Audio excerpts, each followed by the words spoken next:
content de l'accueil et de l'installation du confort qu'on a au Palais des Congrès. On est bien accueillis, c'est bien organisé, c'est intéressant, c'est varié, donc moi j'aime bien cet événement.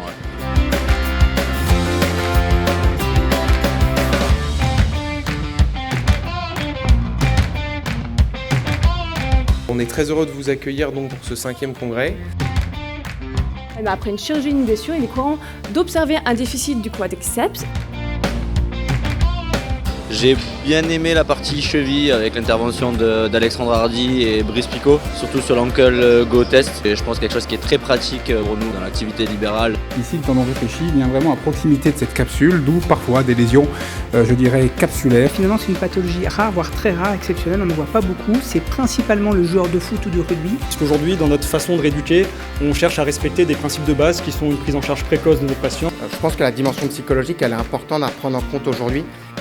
On se retrouve confrontés, nous kinés au quotidien avec nos sportifs, à des gens qui posent des questions en permanence. Et il est très important de savoir nommer les émotions qui vont surgir. La rupture de coiffe chez le patient jeune peut concerner des macrotraumatismes, des chutes, ou des microtraumatismes répétés. En rapport avec la rupture de coiffe.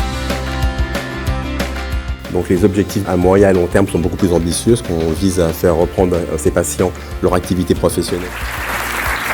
Et donc il va être très important, dès qu'on a une anse de saut, de préciser l'état ligamentaire du genou. Et dans les meilleures études, la sensibilité ne dépasse pas 70%.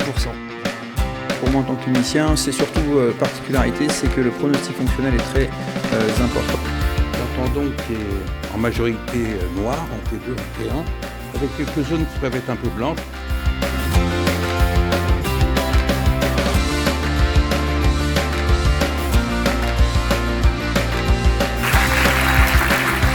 Un petit peu dans chaque topo des informations. Je trouve que les échanges informels après les interventions sont aussi très enrichissants.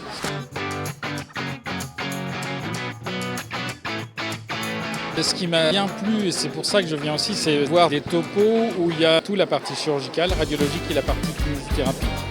On a parlé autant de l'épaule que du genou que de la cheville. On a parlé un petit peu plus multidisciplinaire avec de la radiologie, de la rééducation, une approche plus psychologique des blessures. À midi, une belle pause déjeuner pour aller visiter tous les exposants qui nous ont accompagnés pendant ce beau congrès. Et puis cet après-midi, un petit peu plus de médecine du sport.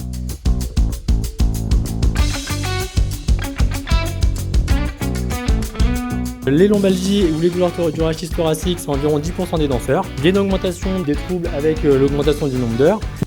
Étant donné que je suis dans le foot féminin par exemple, il y avait un thème sur le suivi justement d'une équipe féminine, donc je me suis sentie concernée un peu plus que les autres. 3/4 des femmes non ménopausées qui décrivent des symptômes.